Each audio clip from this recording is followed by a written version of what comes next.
Hello friends, welcome back to our channel. Today we'll be talking about GGS IPU and its affiliated colleges. GGS IPU stands for Guru Gobind Singh Independent University. It's commonly known as IPU University. IPU University is in Delhi and it has number of affiliated colleges for a number of programs, right?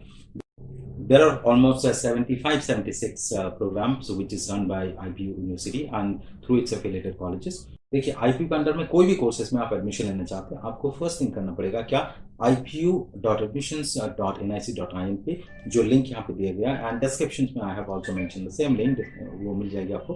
वहाँ पे click करके आप अपने courses के according आप अपना form fill up कर सकते हैं। The last date of this form filling this form is 31 July. उससे पहले आप फॉर्म फिलअप कर दीजिए। उसके बाद जो काउंसलिंग होगा, काउंसलिंग के अकॉर्डिंग अलग फॉर्म फिलअप करना होगा, वो हम बता देंगे कैसे करना है, राइट। तो pause and see how the form is being filled. ये फॉर्म फिलअप करना आपको जरूरी है। अब 12th के बाद बहुत सारे प्रोग्राम में आप एडमिशन लेना चाहते हैं, आप देखिए जैसे बीटेक, बीबीए और BLLB, BCom, BCA, all this courses, right. अगर आप देखेंगे कि बीटेक में अगर आपको बीटेक में एडमिशन चाहिए आईपी के अंडर में, तो ये सारे कॉलेजेस अवेलेबल है जो टॉप रैंक कॉलेजेस है, जो स्टूडेंट प्रेफर करते हैं, जैसे महाराजा अग्रसेन, महाराजा सूरजमल, भारतीय विद्यापीठ and Bhagwan Parshuram. And of course, University main campus is available, which is supposed to be the number one in IPO and IPO affiliated colleges, right? और उसके बाद अगर बीबीए में आपको एडमिशन चाहिए, बीबीए में आप ले सकते हैं Maharaja Agrasen, Surajmal, WIPS stand for Vivekananda Institute of Professional Studies, Gita colleges. There are a number of other colleges as well. You can take admissions in BBA, right? अगर आपको लिस्ट चाहिए proper, you can message us on the given number so that we can send it across to you. अगर आपको law में admission चाहिए, law के admission के लिए क्लैट आपको देना कंपल्सरी है।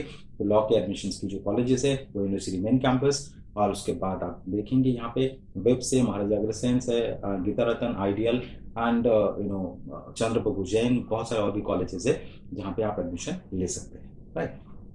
बीकॉम की बीसीए कॉलेजेस भी है, उसकी भी इंफॉर्मेशन अगर आपको चाहिए, then you can call us और you can message us on the given number, we can provide you with the information, correct. अब आता है एडमिशन प्रोसेस। देखिए आईपीयू के एफिलिएटेड कॉलेजेस जो है, उस पर अगर एडमिशन चाहिए, जो प्राइवेट कॉलेजेस है, उस पर 10% seats reserve for management quota, बाकी बचा 90% जो सीट्स है, उनमें से 85% seats is reserve for Delhi students and 15% seat is reserve for outside Delhi students. For example, किसी कॉलेज में 100 सीट्स है, तो 10 सीट आपकी मैनेजमेंट कोटा की है, और उसको परसेंटेज की बेसिस पे या जो भी मैनेजमेंट की क्राइटेरिया है उसी के बेसिस पे आप एडमिशन ले सकते हैं।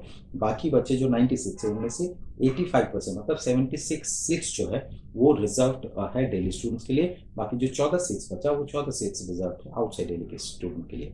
तो अगर आप आउटसाइड दिल्ली के हैं, अगर आपकी रैंक दिल्ली के किसी स्टूडेंट के बराबर है, तो आप मान लीजिए दिल्ली की उस बच्चे को अच्छे कॉलेज मिलेंगे, अच्छे ब्रांच मिलेंगे कंपेयर टू यू, क्योंकि आपके लिए सीट जो है वो कम है।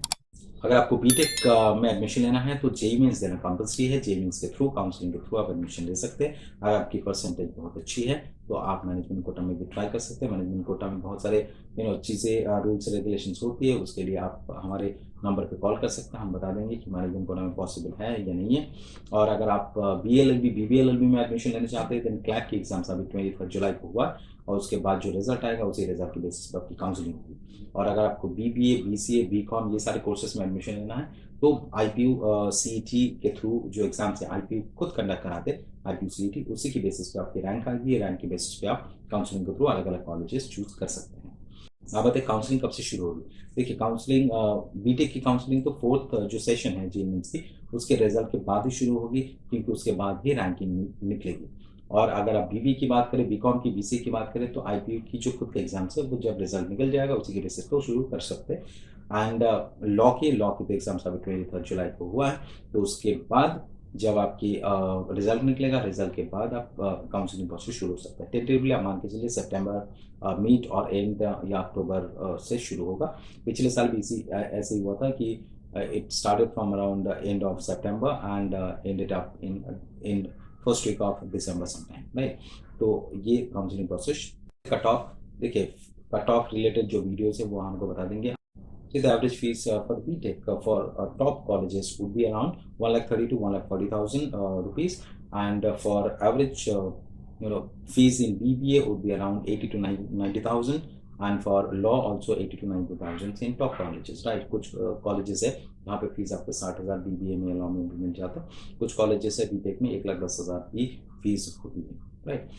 we'll be making an individual video on courses and colleges as well, and if you want any particular college to be reviewed on, we will do that. हम उसको करके इसी चैनल में अपडेट कर देंगे. अगर हमारे चैनल को अभी तक आपने सब्सक्राइब नहीं किया तो सब्सक्राइब बटन, जो बेल बटन को क्लिक कर दीजिए, सब्सक्राइब कर दीजिए.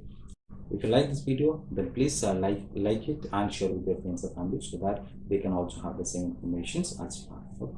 Take care of yourself, your family. I'll see you in the next video. Namaskar.